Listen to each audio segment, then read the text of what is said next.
네, 여드름 흉터 치료에는 여러 가지가 이제 발전되어 왔는데, 과거에는 화학 박피를 주로 했고, 그 뒤에는 레이저 박피도 했었고, 이제는 그 레이저 재생을 많이 하게 됩니다. 그렇지만 그 여드름 흉터의 모양에 따라서는 아직도 옛날 방법이 좋은 게 몇 가지가 있는데, 그 중에 하나가 이 크로스라고 생각을 하시면 되겠습니다. 그림을 보면서 설명드리겠습니다. 우리가 여드름 흉터라고 그러면 이렇게 약간 깊이 파여 있는 것도 있고, 모공이 같이 연결되어 있는 것도 있고, 그 다음에 넓적하게 파여 있는 이 특유의 뭐 세 가지로 우리가 볼 수가 있습니다. 레이저 재생, 그러니까 프락셀이라든지 스타룩스, 피코 같은데 제일 좋은 거는 이 세 번째 타입이 되겠습니다. 이 세 번째 타입은 이제 레이저를 쏘게 되면 이 진피에 구멍을 많이 뚫어 가지고 이게 올라가는 걸 얘기하는 거죠. 점차 올라가 가지고 이렇게 점차 차게 되는 게 이제 레이저 재생입니다. 이렇게 움푹 파여 있는 데는, 넓게 파여 있는 데는 이렇게 프락셀이라든지 레이저 재생이 상당히 우수하게 보일 수 있는데, 문제는 이런 것들이죠. 이렇게 아주 날카롭게 파여 있던지 아니면 모공과 같이 깊숙하게 있는 것들, 이런 것들은 여태까지 우리가 많이 사용하는 프락셀이라든지 레이저 약간 좀 한계가 있는 게 맞습니다. 왜냐하면 이게 아무리 차올라와도, 이렇게 차올라와도 끝까지 차올라야지만 이게 많이 좋아진 걸 느낄 수가 있기 때문이죠.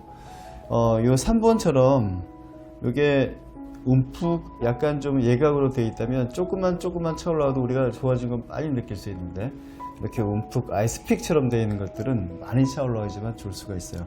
그래서 이 크로스는 물론 이런 흉터 때도 쓸 수가 있죠. 여기 이제 화학물질을 이렇게 묻히는 거거든요.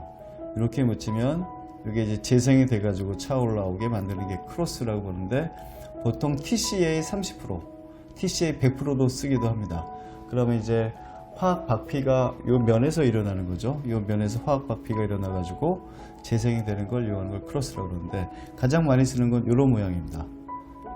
1번이나 2번을 이용하게 되는데, 여기 이제 물질을 이렇게 묻힙니다. TCA를 이렇게 묻히면 처음에는 약간 움푹 파이고 하얗게도 되는데, 여기에서 이제 이 면에서 박피가 일어나 가지고 차 올라오는 거죠.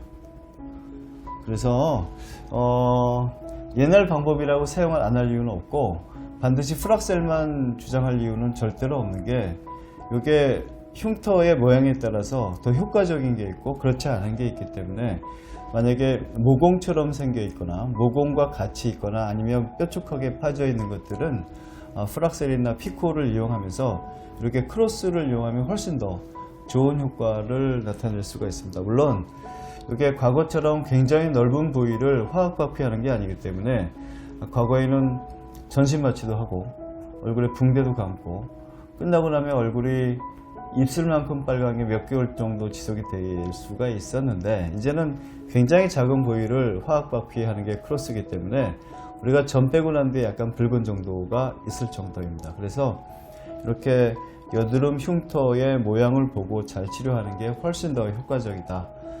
그래서 이 크로스라는 건 화학 박피의 일종으로, 물론 모든 여드름 흉터에 다 사용할 수 있겠지만 아주 날카롭게 파여 있는 흉터에 아주 효과적이다 라고 말씀드릴 수가 있습니다.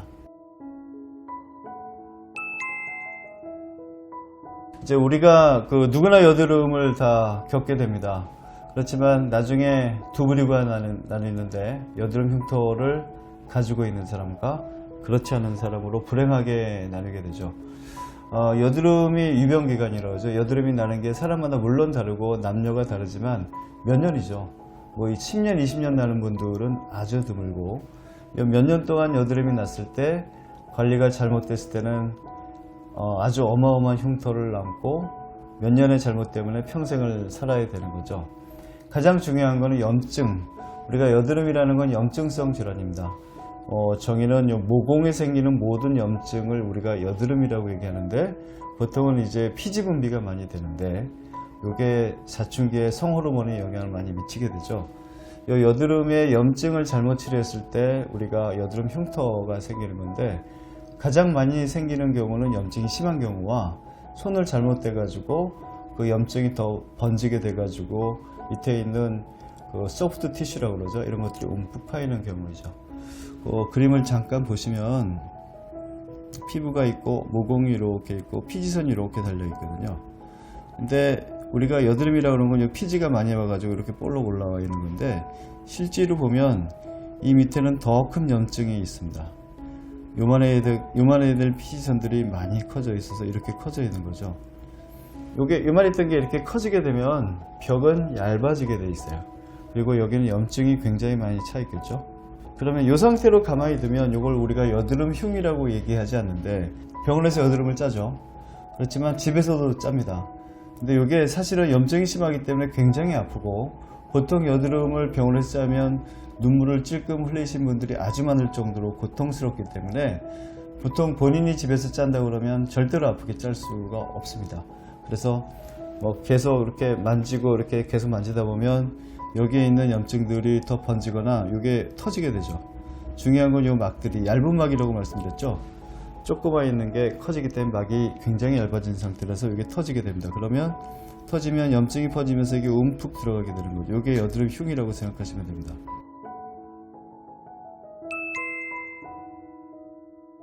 여드름 흉이라는 거는 염증이 심해가지고 막이 얇아져 있는 그 색이 터지면서 소프트 티슈가 가라앉는 거기 때문에 가장 중요한 거는 그 염증이 있을 때 빨리 치료하는 거죠. 약을 먹거나 아니면 잘 짜내가지고 염증에 농을 배출하거나 이렇게 해가지고 이 소프트 티슈가 가라앉게 하는 거지, 염증이 심한데 약을 쓰지도 않고 그 다음에 본인이 이제 손을 막 대가지고 한 번에 직각으로 짜야 되는데 이거를 계속 양쪽에서 하다 보면 터져가지고 움푹 들어가게 됩니다. 그래서 어떻게 보면 약을 쓰는 것은 상당히 중요한 일입니다. 그게 일시적이냐 라고 묻는 분들이 많이 있는데, 피지선에 기름이 많이 올라오는 걸 일시적으로라도 막는 거는 흉을 막을 수 있는 가장 기본적인 일이라고 생각이 되고, 두 번째는 요 농이나 여드름에 피지가 많이 있을 땐 잘 짜주는 게, 배출을 잘 해줘야지만 앞으로 기름선이 계속 생성이 돼가지고 기름이 나와도 배출이 되는 거죠. 그래서 배출시킬 수 있는 출입구를 잘 만들어주는 거, 그게 이제 병원에서 잘 짜는 거, 그게 중요하죠. 그래서 정리를 해본다면 여드름 흉이라는 건 염증과 그 다음에 잘못된 손질에 의해서 생길 수가 있고, 약을 쓰는 게 아주 유효한 수단이고, 그 다음에 그 이외에는 병원에서 뭐 레이저라든지 아니면 잘 짜는 치료가 필요할 것 같습니다.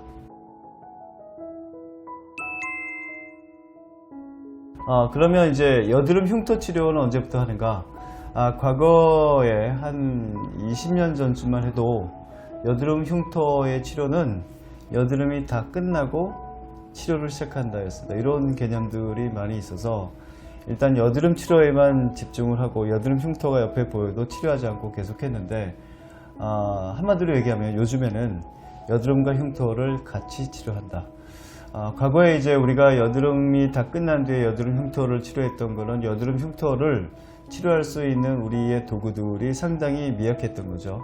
대부분 다 화학바피였기 때문에 만약에 여드름이 많이 돋아나고 있는데 그 주위에 흉터가 있다고 해도 여드름 자체가 있는데 화학바피를 하기엔 좀 부담이 될 수 있었죠.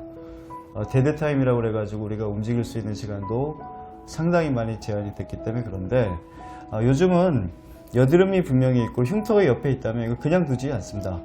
여드름에도 레이저가 들어가고 요 흉터에도 레이저가 들어가는 거 똑같거든요. 어차피 시간을 들여서 치료하는 거기 때문에 내가 여드름이 나고 있는데 흉터가 옆에 있다고 그래가지고 과거처럼 요즘도 그렇게 생각을 하신 분들이 있는데, 여드름이 나고 있기 때문에 여드름 흉터를 지금 치료하지 않겠다, 요거는 좀 잘못된 거고, 과거보다는 우리가 이용할 수 있는 도구, 레이저들이 상당히 많이 발전되어 있기 때문에 여드름 자체에 영향을 주지 않고 흉터를 같이 치료할 수 있는 도구들이 많이 있습니다. 여러분들이 뭐 아시는 프락셀, 피코, 그 다음에 스타룩스, 그 다음에 아이콘, 이런 것들은 여드름이 있어도 흉터를 치료하는 데 있어서 여드름을 악화시키거나 그걸 방해하지 않기 때문에, 이제는 만약에 여드름을 치료하는데 흉터가 보이거나 모공이 많이 같이 보인다 그러면 같이 치료해야지만 이 시간을 더 많이 줄일 수 있지 않을까. 여드름이 다 끝나는데, 여드름이 끝나는데 몇 년이 걸릴지 모르는데 몇 년의 시간을 허비하고 또 다시 여드름 흉터를 치료한다는 것은 좀 말이 안 되는 거기 때문에 이제는 여드름이 있고 흉터가 있으면 같이 치료한다 라고 생각하시면 되겠습니다. 각 병원마다 이제는 여드름 흉터 치료가 일률적이진 않습니다. 과거에 우리가 여드름 흉터를 치료하는 도구가 화학박피나 레이저 박피밖에 없을 때는 거의 비슷했죠.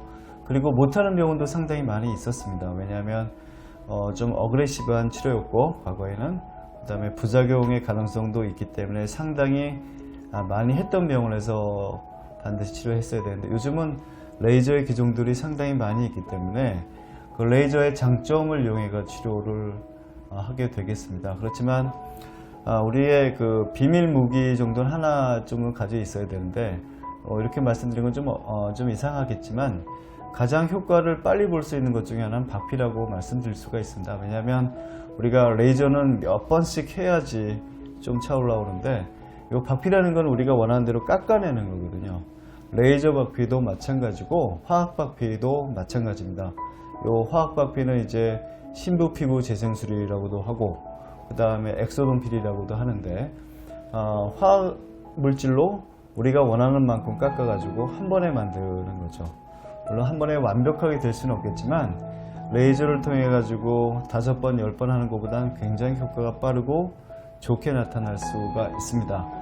물론 부작용의 가능성이 있고 통증이 심하기 때문에 전신 마취를 하고, 그 뒤에도 세심하게 우리가 봐야 됩니다. 얼굴이 붉은 게 너무 오래 가는지, 그 다음에 살상에 따라서는 약간 튀어나오는 흉이 또 생길 수도 있거든요. 그러면 만약에 이렇게 튀어나오는 흉이 생기는 게 가장 큰 문제인데, 그때는 치료할 수 있는 도구가 반드시 있어야 됩니다. 주사도 해야겠지만 V빔이라든지 아니면 스타룩스라든지 이렇게 그런 흉도를 치료할 수 있는 도구가 있다면 아주 안전하게 환자분들을 안심시키면서 할 수가 있습니다. 그래서 저희는 아주 심한 여드름 흉터가 있고, 나는 요 여드름 흉터 때문에 정말 모든 생활을 할 수가 없을 정도로 스트레스를 받는다. 그럼 일단 이걸 한번 권해드리고, 만약에 이 흉터를 없애는데 시간을 할애할 수 있다, 그 뒤에는 활동을 할 수 있다, 그러면 엑소돔이나 레이저 박피를 권해드립니다. 왜냐하면 우리가 원하는 깊이만큼을 한 번에 깎아낼 수 있기 때문이죠. 그렇지만 99%에서는 이제 여러 가지 레이저를 콤비네이션해서 사용하게 됩니다. 프락셀, 스타루스, 피코 이런 것들이 각자 다 특징이 있는 거고요. 그 다음에 여드름 흉터가 있으면서 반드시 다른 피부도 정상이 아니신 분들이 많이 있거든요. 모공도 있거나, 모공이 있거나, 얼굴이 지나치게 좀 많이 붉어 있거나, 여드름 흉터가 있을 때는 피지의 무게 아니면 이런 피부가 좀 두껍기 때문에 많이 늘어져 있는 경우도 있기 때문에 여드름 흉터 이외에 다른 부위의 피부를 같이 치료하게 됩니다. 여드름 흉터가 좋아졌을 때 다른 피부도 같이 좋아져 있으면 이게 사람들이 볼 때 정말 좋아졌다고 느낄 수가 있기 때문에, 그래서 굉장히 다양한 치료를 하게 되죠. 예를 들면 토닝 치료를 하는 경우가 아주 많이 있습니다. 왜냐하면 색소 침착이 많이 되어 있는 경우가 있죠. 이게 여드름 흉터는 아니지만 여드름 흉터 주위에 보일 수 있는 여러 가지 치료들을 다양한 레이저를 이용해 가지고 우리가 치료를 한다면 여드름 흉터가 효과적으로 치료가 됐을 때 우리가 볼 수 있는 외모는 훨씬 더 좋아져 있기 때문이죠. 그래서 주위에 있는 치료, 주위에 있는 질병, 그 다음에 우리가 원치 않은 것들을 같이 치료하는데 도움이 될 수가 있을 것 같습니다.